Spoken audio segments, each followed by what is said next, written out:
you're the only guy who probably collaborated with Jay-Z a couple of times. What you went? 2 times? Me and Jay we got about 3 songs together. We got a week ago. We got Real Niggas Do Real Things, and then we got one he did on one of my projects. It was me, him, produced by Jermaine Dupri. We got a Yo, few, man. I got about 3 with Biggie too. you got 3 with Biggie. I know you on Life After Death. I'm on 2 big albums, and somebody slipped a Biggie song on me the other day. I forgot about. It was me, Big, and Luke. I'm like, oh man, come on now. So yeah, I did things that other guys didn't do, man. I did a lot. Nah, that's not even normal. Like, having 3 songs with Jay, 3 songs with Big.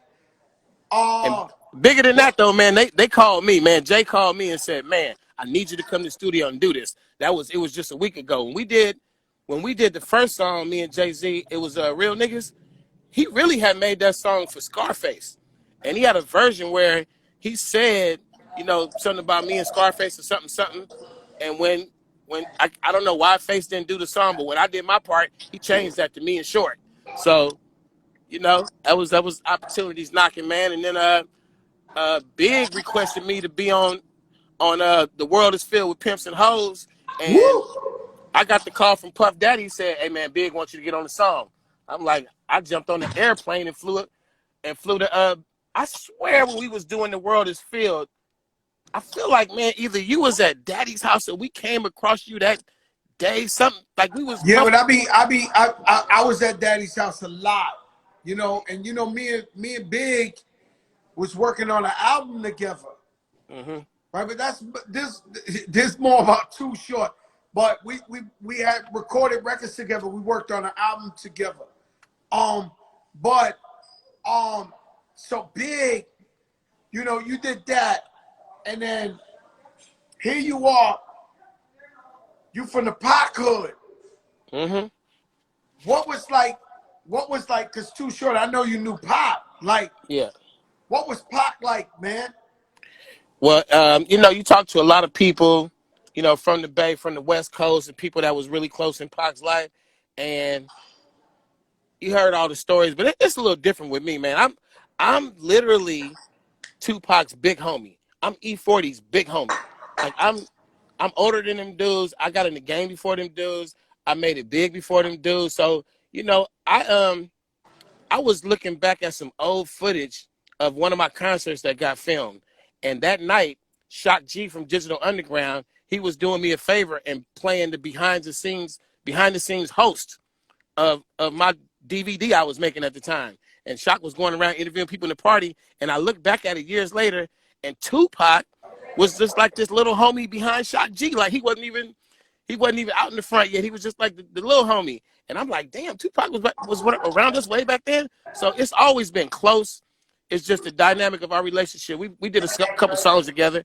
The dynamic of our relationship. I was the big homie Short Dog, and Tupac was he was the new young hog. Richie Rich, who is my homie. Me and Richie Rich been rolling since we was youngsters. Richie Rich had Tupac under the wing and was giving Tupac that real Oakland experience. Really like if you go back and look at Tupac's first video when my homies called, they're riding around in Richie Rich's car. You know what I'm saying? That's his guy. That was Rich had all the good weed. He was the man. So, even ask Richie Rich. Too Short's the big homie. I'm the big homie all the way, man. Nah, you always the big homie, man. You always the big homie, man. You've been out there before us, man. I remember when I was in the streets hustling, I used to see Too Short, you know what I'm saying, tapes and just hear these stories, man, and then you started the independent game before everybody else. Oh yeah, man. It wasn't even like starting something. It was just you had no other option. So I got this music. It's sounding good. I'm around some people that know how to do this, how to be an independent label. And I joined up. I learned the game, and I did it on my own. So that's how I go. Yeah, man. And pioneers, man, pioneers. Hey Joe, I remember you pulled up on me in New York, and you was like, "Hey, Short, when you pull up to New York, man, when you come to New York, look me up, man. We run this motherfucker. We got this. We got you." And I just remember seeing you around and you know, just knowing like that crew and just hearing about that crew, I was like, man, I am not calling Joe when I get to New York. That nigga's gonna have me in the Bronx wilding out. You know, I had Scarface, man, in the Bronx, and there was this fucking there was this strip club. It was called Mr. Wedge. It was the bottom of the barrel. Like, I mean, like, you know, the bottom of, you know, when you make a girl dance for 10 hours for $1, this shit and her fun. And I remember I took him in there. I took him in my projects, and he was like, yo, y'all live like this? Like, everybody on top of each other? And I was like, yeah. And I never forget that, man, Face. You know, and the way I was like, you know, hip hop is universal to me. Hip hop is our culture, is our religion. And we protect that. And so if somebody came from the West Coast, I would show them love. I would support them. I would make sure they beyond safe, beyond, because it's just, we got to protect everybody in hip hop. Yeah, and man. So, and that's how I felt with you, with everybody. I would make sure everybody was straight, because I would want to be in your hood and people know, yo, Joe good, Joe cool was Too Short. And that's how dudes like us, you know, a lot of rappers and people in the industry, around the industry, think that they know a lot of our secrets about this longevity. But longevity is a recipe with a lot of ingredients, man. It's not. It has in a lot of ways, it has nothing to do with the records you make or even the crew you run with or where you from. It has to do with you, the individual, as a man, getting out there in the world and making the right connections, the right friendships and stuff. And when I move around, man, I never had to move around. When I got to Detroit or Chicago, I never had to go and like, you know, try to be safe or anything. I just called the bosses. I called the big guys. I'm like, where we at? Pull up, man. I'm over here. Blah blah blah. And we moving around through the city anywhere we want to go. You want to go to the soul food joint in the hood? You want to pull up to the homeboy over here and buy a little bag of weed? Whatever you want, you good out here, and you with the right people. So that is a formula that has a lot to do with a rapper like me, you know. Bust rhymes, E-40 cats that don't go away. It has a lot to do with how we survive this game. Is how you navigate through real motherfuckers. Shout out, you said 40. We're gonna get to that. 40's my brother, and me and 40 became tight. The OG Muggs, Inglewood family. That's my guy. Shout out to my brother Muggs. You know, we done been in Inglewood with Muggs in the middle of the, you know, the hood, and that's what we mean by, we got family everywhere we go. You know what I'm saying? And that's how we connect. So you and 40, you the big homie. You and 40 done made albums together, right? Collaboration albums. Yeah, we did a double album about 8 years ago. We did a lot of songs, man. I don't even know how many. We got dozens of songs together, dozens of collabos together. And so now we got a versus with you two. This I'll admit, this is a true, because they be running that bullshit about this is a celebration of music, but it's a battle. But this was the celebration of music. You know, it's straight Bay Area. It's two living legends that have hit records in every decade. Yeah. You guys got hits in every fucking decade, and your friends and brothers. No doubt. What's that like? This is a celebration. I mean, to give you, like, you know, I know you know, but I'm saying it's the same thing as if you in the studio time and time again, you getting on these records, you and Pun collabing, and you know this motherfucker Pun is a savage on the mic. So every time you like, we doing another one, you thinking in your mind, you like, God damn, I gotta like you gotta bring your A game. And that's how I am with 40. Like, he brings out the best in me, and at the same time, you sitting there, we about to put a verse on the same song. Like, this nigga is gonna try to outdo me. Like, you know what I'm saying? Like, he's about to slap me all around, and you just gotta come with it. So it goes even deeper that with me and 40. We go to the point where we work on albums, like, separately. Like, he's working on an album, and his shit's about to drop. And he hit me on the phone. He's like, man, you want to hear this shit? And he started playing it for me. And it's like, bam, bam, bam. And at the same time, I'm in the studio working on some new shit. And I'm like, I call my people like, bro, we got to go back and like Oh touch no, these we gotta songs up. step this shit up. Yeah, so that that kept me going, man. I hit him back about 3 months later and say, ooh, that new album you got is dope, bro. But check this out. You know what I'm saying? And that's how we Yeah, get down, man. man. I call 40 early in the morning and go, with the day his album come out, and go, man, if you don't drop such and such song as a single, you crazy. Yeah, that's That's true how we get love, down. man. That's true love and loyalty. You know, that's true love and loyalty. You Yeah. know, so you being in the game since '82, like, who are some of the guys that influenced you back then? Rapper wise, I'm gonna tell you where I got my Too Short from. Spoonie G. I got Wow. the playerism, because Spoonie G always had the ladies. You know what I'm saying? In his rhymes, he always rapped about his player escapades, and just the Spoonie G had that flow. Remember that just effortless flow? It wasn't really. He didn't have to try. He wasn't. He wasn't doing that. He He was just. just smooth. So then you got Super Rhymes, Jimmy Spicer. Oh, It, you know what I'm saying? super rhymes. Super Rhymes, he didn't give a fuck about the hook. He just started rapping and never stopped. Yo, So I'm like, yeah, those are some names right there. and then you got, of course, Melly Mel with the message that changed the whole fabric of how I rap, what I rap about. The message was the first time I saw the light as a songwriter, and I knew what I should be writing. I should now, when I heard the message, I instantly, the first time I heard it, not after multiple listenings, the first time I heard it, I said, oh shit, I gotta tell the story of Oakland. Cause that broken glass everywhere. Everywhere. People, As soon as he said that, they just don't care. I'm in Times Square. I'm picturing New York. I see the broken glass. I see the grimy New York of that 80s, early 80s New York, where they said, you better not have a $2 bill sticking out your pocket walking down the street. Yo, You let know me what I'm tell saying? you, Melly Mel, to me, in that era, was the best rapper. In that era, I know I'm gonna say what's up to Grandmaster Caz, because he's a lot of people's favorite from the Cold Crush. How was you guys getting the music over there? Like, cause you talking about real nigga shit, Spoonie Okay. G, Okay, Super so Rap, like that. They wasn't like on the radio. I'm in Oakland, California. Now, Oakland is in the San Francisco Bay Area.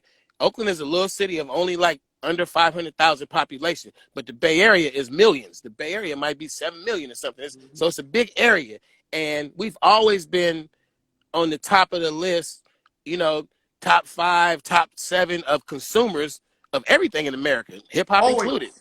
So the Bay Area is a big market for anybody. And early hip hop, those early labels, they came to the Bay, and they made sure those records were there. And it was people like me. And you go back to all the old school hip hop heads from the Bay. I was in that record store every Tuesday buying whatever came out. I'm gonna tell you, you remember Dr. Jekyll, Mr. Hyde, R.I.P. Andre Harrell, and they had the Genius rap. They did their version of Genius of Love. They sent Genius, Khaled. I'm in Khaled's house. They just sent Khaled this Andre Harrell shirt. man, that's one of my heroes right there, man. And, My hip hop heroes. go He ahead, gave me. keep it, Dr. Jekyll, Mr. Hyde. So they dropped Genius Rap. I'm in the record store on Tuesday. Now Genius Rap is a flip. It's a remake of Genius of Love, Tom Tom Club, and also Grandmaster Flash had a version. It's nasty. You know what I'm saying? So that beat was popular, but when Genius of Love came out, The Black Master, happy birthday. but I know I'm talking about that sample though. Everybody who sampled Genius of Love, Tom Tom Club, that was going around back then. There was a lot of versions. Even Steve, what's the name of the comedian did the Ronald Reagan version. That beat was popular, but the Genius Rap, Dr. Jekyll, Mr. Hyde was the best instrumental. The day that record came out in Oakland, I was in the record store. It's probably 1982. I bought that record, and me and my rap partner, Freddie B, we flipped it over to the B-side, and we made a homemade tape on the B-side. When we put that out, we got our version on the streets before the Dr. Jekyll, Mr. Hyde version got out. Like, also, you was original bootleggers. Like, yeah. I was jacking B-sides, man, and selling tapes in the street to like my clientele was all the D-boys, all the dope dealers. And I'm just saying, bro, that's what we did. Like even like songs like Planet Rock, man. As soon as that motherfucker hit the street, we was on it. On it. So I'm young hip hop, man. Early '80s, all that, like you was just humming that Grandmaster Flash tune. When Freedom came out, Grandmaster Flash, we was on it, man. Everything. When the sequence came out, we was on it. Davey DMX on it. Everything. Everything. Davey DMX, that shit. You are the best. Man. You Come are on, the man. best. Cut this beat because it is so fresh. I was there, bro. The only thing we missed on the West Coast, we missed that Bronx, that Busy Bee, that Grandmaster Caz, everything that happened before Rappers Delight, before Sugar Hill, before Curtis Oh, Blow so you missed the made version records. before they was vinyl. When And it we was got Busy Bee, it was the Kumo D Busy Bee battle, the Cold Crush. But let me tell you another version. But y'all gave us a cold gem. You gave us Wild Style the movie. Wild Style the movie played in one theater in Oakland. It was off of Park Avenue or something. One theater. They only had one screen. And somebody told me, they was like, man, they got a movie about rap. We went there and saw Wild Style. Like, I mean, I felt like I experienced the 70s hip hop in New York through that movie. I got a little taste. Now, Wild Style, Beat Street, Wild Style. They made Beat Street in my neighborhood. And Wild Style, too. But Wild Style is special. Wild Style is special. Wild Style was special. It's special, yeah. You making me want to go see that shit tonight. like, man, I gotta go check that shit out. That shit was like, and with me, I grew up there, like at there. You from the soil. That's what we say. You from the soil. I'm from the soil for real. So what I was telling some people earlier that was asking me, I'm like, look, you could be from the west side, the north side, you could be from here, you could here. I was born in the Mecca. So meaning like when you Muslim, they go to Saudi Arabia and walk around that thing. Fortunately for me, I was born, Melly Mel and Grandmaster Flash, they used to play pickup basketball games in the park in front of me. Ruby D, first Latino rapper, used to play softball in front of me. I knew Mr. Ness when I was a kid, 5 years old. Little Rodney C, Shy Rock, just that. All that was in my hood, though. I love that Funky 4+1, man. I love that. Ooh, Funky 4+1 more. And it was like, and when I met Shy Rock, I met her a few years ago. They had what you call that shit? VH1 was doing the hip hop honors. Yeah. And they honored her. So Shy Rock moved out of New York, right? When she moved out. She quit rap. She went. But when I met her at this hotel, and I just was like, my body got numb. I caught goosebumps. I just was like, because her voice, at that time it wasn't videos. So her voice was so amazing. And to love her, growing up loving hip hop so much, when I finally met her, I had no choice but to be like I couldn't handle it. Like I still listen. So I played that very recently. Very recently, I was listening to that rapping and rocking and rapping, whatever it is. I was bumping that very recently. But also, man, I mean, just I know the stories, man. Like Angie B. Like Angie B comes out as what's her R&B name? Yes, she's a singer, but she was the original first. According to people, she's the first female rapper. Damn, that's a hell of a what's her R&B name? I'm always Angie B. What's her? No, it is Angie B. Angie Stone. Angie Stone. But so a lot of people. That's a dope career though. Stone is allegedly, because I know somebody could always sound the first. Her and Lisa Lee and Debbie Depp. She's one of the first. Yeah, no doubt. Like she's first. Let's just give her first 3 to 5 female rappers. Yep. That was hot was Angie Stone, and she was Angie B. Yep. So I'm there on hip hop, man, on the young days, and I think where my career evolved to it I always respected, like you said, the different regions and whatnot. I was tapped into Jay Prince, when the Ghetto Boys was a local group just trying to break out. We was tapped in. You know what I'm saying? I was tapped in with Luke when he was super independent down in Miami. He had the club, the Pac Jam, and he had the warehouse with shipping out 2 Live Crew records. Man, I've been right there just with the movements for real. Yeah, I want to say happy birthday to Uncle Luke. Not yet, but it's coming up real soon. He's turning 60 years old. Yeah, I know. I And, got the message. You without guys like Luke, we missing a lot. Like a lot doesn't happen without a guy like that. Luke was pressing up his own records. And that warehouse and he had a nightclub attached to it. I remember. In 5th Street. He had a teen club attached to that thing. Yo, that shit crazy, right? Like you talk to people like Michelle Pooh, she like we was little kids at the Pac Jam. They was in there jamming. They grew up on that Luke. Yo, let me tell you something. That boy Luke, he really was a big deal, man, and he still is. He paid the way for a lot of people, Luke. I went to do Luke's Peep Show.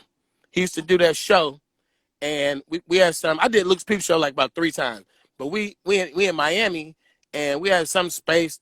I don't know if it's a hotel, house, I can't remember, but it's a pool, and there's some dudes and some chicks. They in the pool having fun. There's music playing, and this dude in the pool, he just keep flowing like gasoline, and I'm like, that nigga could rap. And later on, it turned out to be Trick Daddy. Trick Daddy Dollars. Trick Daddy, my guy, man. I love Trick Daddy. Yeah, Luke, he paved the way for everybody for Pitt. He paved the way for Pitbull. He put Khaled on the radio first out here on a bigger scale. Butterfuco did it first. But Cool and Dre, they came through Luke. Homeboy who signed Trick Daddy and Trina. Slip and Slide. Slip and Slide, they came from Luke. Mm-hmm. Probably JT Money got a little Luke in him somewhere, some little Luke influence. Sure. JT Money, that's the, I seen a picture the other day. It was Trick Daddy, JT Money, and Ross. And that's all I had to see in Miami's history, Yeah, we need that same picture with Luke right there with him. Yo, that's crazy. All your songs, but the Blow the Whistle. Yeah. Right? That shit sampled about 10,000 times. And that gets me. Every time that Blow the Whistle come on, it make me dance and shit. Like, that's Lil Jon, man. Lil Jon on the production, man. A lot of people don't know that, but Lil Jon made that beat, and he put some special ingredients in that beat, for real. Yo, that boy Lil Jon, I seen him in the verses when he played that. Yeah, hey, let me tell you something. I was when I made Blow the Whistle, I was 40 years old. I had already had like 6, 7 platinum albums, had been on all them Jay-Z and Biggie and Snoop Dogg and Lil Kim and Eric Sermon and Scarface and all kind of like stuff, like T.I. I did all this stuff, all kind of stuff. And then at 40 years old, I made the hottest record of my whole career. And I say that just to say hip hop is limitless. I'm telling you, man, what you can do at hip hop. Like I had a whole career. I could have stopped before Blow the Whistle and just had enough accolades to be like popping my collar for the rest of my life. And here you at 40, who makes their signature song at 40 after 10 gold and platinum albums? Only in hip hop, bro. It's hard. And a good friend of mine recently told me anything is possible. And so I was arguing with a friend of mine about something, and he hit me with the anything is possible.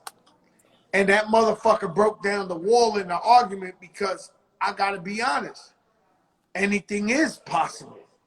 Hey, man, one of the greatest hip-hop stories in the world is the last few days of Remy Ma being locked down to the first few days of Remy Ma getting out and then coming with all the way up. Like, come on, man, to go from a cell to all the way up, that's got to be the greatest comeback in the hip-hop. Nah, it's got to be the greatest comeback. It really is. And she got more money than me, short. For some reason, they pay the females more. She probably went and got them makeup endorsements, and just murdered the game. I see them boots and stuff she be wearing. She got paid for sure. Yo, my But sister went and bought a house cash recently, like some big shit. that's Indoor pool. that's the Fat Joe influence, though, man. You just you grabbed on just the minute coming out, man, and put it right back in the game. That's love, bro. But I've seen so many rappers try to come back from sitting down doing time, and it ain't no get back, They man. didn't even catch the flow right. It ain't no get Their back. voice don't sound the same. I don't know, but hey, you got the formula, though, bro. That's what they was asking me earlier. They said, what are you doing different now? To stay in the game. I was like, if I was Heinz making ketchup, you don't change the formula. You just keep making ketchup. Everybody else making mustard. We on that ketchup. You know what we say? We call it the Big Mac. Somebody said, describe me who you are. And I said, I'm the Big Mac. And they said, what do you mean? I said, you never asked McDonald's how old they are. You just know that the Big Mac is good. And you go to McDonald's and you order a fucking Big Mac. You ordered it when you was Same 4 Big Mac years from old. 40 You years ordered ago. it when you was 15. You order it when you 30. Let me get a Big Mac. The shit work. Don't change it. So yeah, I got the formula, man. You got the formula. Big up to all the OGs that's surviving the game and winning, and big up to all the youngsters who get it. Like, it's a bridge in hip hop that people keep trying to test us and keep trying to burn it down. But I respect my little young homies out there getting money. Like, you don't gotta make every song so that I would like it, so that hip hop make the song that your fans like. Get your money, bruh. And then at the same time, this ageism in hip hop, I keep preaching against it because I got a lot of OGs around me going, It's a "Oh man, fact. all that new stuff is whack." And I got a lot of young homies around me going, "Man, y'all OGs don't know nothing. Man, y'all get out the way." But I'm like, for one, respect the young homies for getting money. For two, you wish you could be an old school rapper like me. You wish you could rap at the age of 14, 15 and still be doing it at 54 years old. You wish that you could have this career. So I respect that. I'm just saying both sides, man. Just understand this is hip hop. This is our thing. It's a multi-billion-dollar industry. You can get rich doing what we do. So respect it. Short, what happened to me was one time, you remember they used to do those seminars like How Can I Be Down or Jack the Ripper? Jack the Rapper. And one time I went to one as a fan before I even rapped. And they had the OGs on there. They were just turning into OGs. So they're a little bit younger than me and you are, right? And so, but they were like, like 21 Savage, On that level.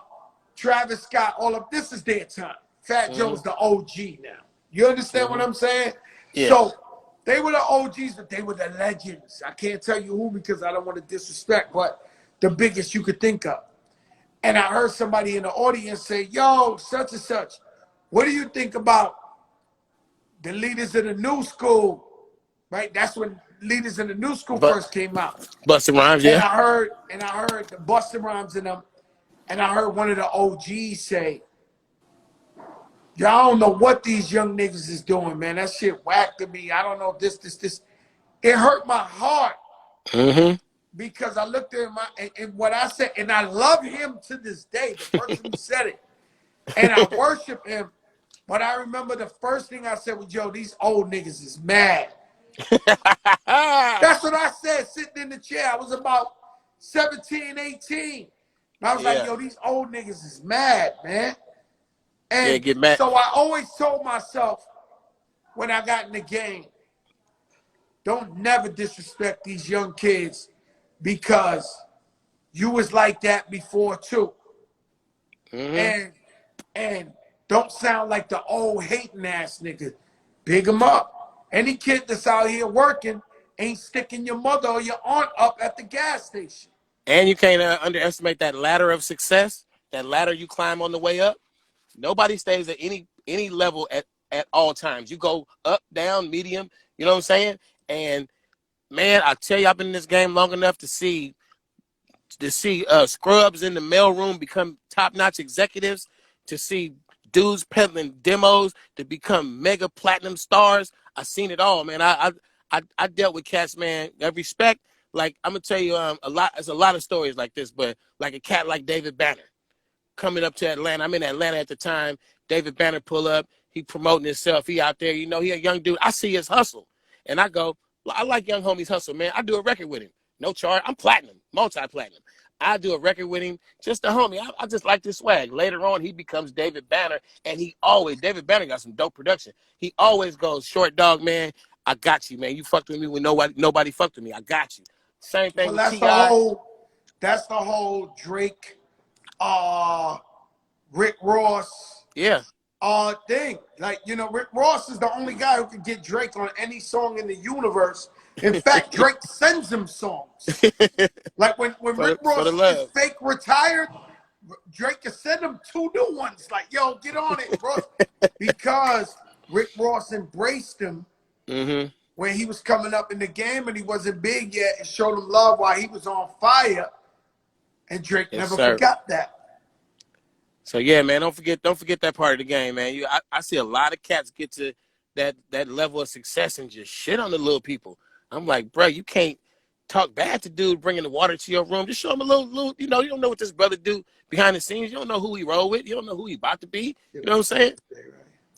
That's crazy. That's the shit I was saying earlier. And you never know because regimes change.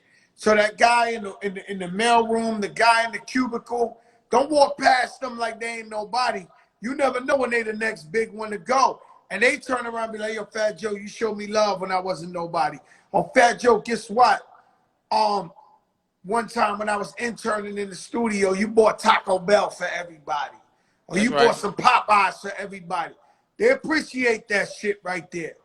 The verses, you, E-40 is going down in a major way, and all of us is gonna be there for that. Yeah, they told us we can only do 20 songs each, man. I'm like, that's gonna be a hard task to just narrow down to 20. But we're gonna do something, man. I watched all the verses. I seen just about all of them, and we're gonna add a little bass swag to it, some shit talking, some entertainment, like, you know, special E-40 Too Short type, and then we're gonna do a lot of education too. We're gonna tell you a story that you might not have known about this bass shit. So, you know, the Bay Area, we want to shout out Shock G, Money B, Mac MC Dre, Hammer. Yeah. Who's a real one? Everybody from the Bay, Chewy Gomez, Vaughn. I talked to Chewy today, yeah. Chewy, Vaughn, shout out my brother Ghazi from Empire. The whole Bay Area, man. What the Bay has done for hip hop, it's been amazing. And you are correct. Sway and Tech. My guys, man. For real. So yeah, we really want to just enlighten some folks, man. We want to entertain you and educate you at the same time. So if you tap in, expect a great show, because we're gonna put it on, man. Nah, we tapped in, my brother. We love you, Too Short. Thank you so much for doing this for us. We love you, my brother. Joe. Living legend, icon. If they invented another word higher than icon, that would be you, my brother. I'll see you in the MIA, man. I'm coming to Miami, bro. All right, my brother. One love, Short. All right. Yo, man. I'm Prophet Muscle, the only man in the world who can do handstand push-ups with fists on concrete.